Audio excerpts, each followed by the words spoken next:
Walang kawala sa batas ang top 1 regional most wanted person matapos itong madakip sa isinagawang manhunt operation ng mga otoridad dahil sa kaso nitong multiple attempted murder at destructive arson sa Maguindanao del Sur.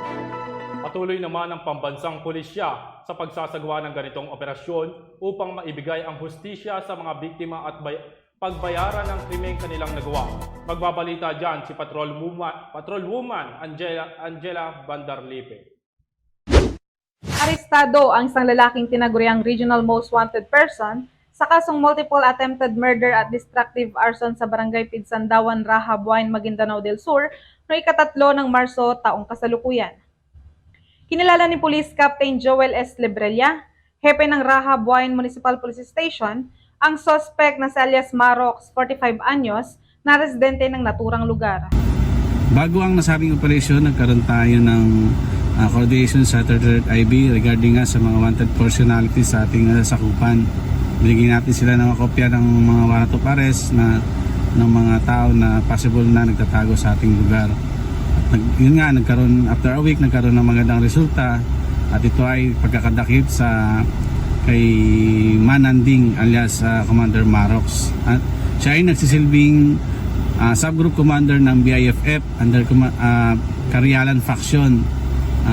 Siya po ay naaresto sa bisa ng mga warrant of arrest na inisyo ni Judge Annabel D. Piang ng Cotabato City, Branch 13. Ito ay ang mga sumusunod: multiple attempted murder, destructive arson at violation of Terrorism Act of 2020.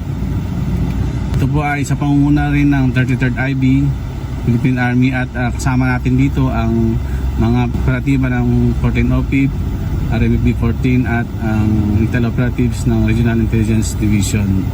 Sa ngayon po, ang nasabing suspect ay atin nang ikinumit sa Provincial Jail ng Maguindanao dito po sa Cotabato City. Ang matagumpay na pagkakaaresto sa suspect ay resulta ng epektibong pagpapatupad ng pambansang pulisya ng Pilipinas sa kanilang sinumpang tungkulin na maghatid ng agarang serbisyo publiko para makamit ang maayos, mapayapa at maunlad na bagong Pilipinas. Mula dito sa Rio ng Bangsamoro, ako ang iyong PNN correspondent, Patrolwoman Angela Bandarlipe, alagad ng batas, tagataguyod ng Balitang Pulis.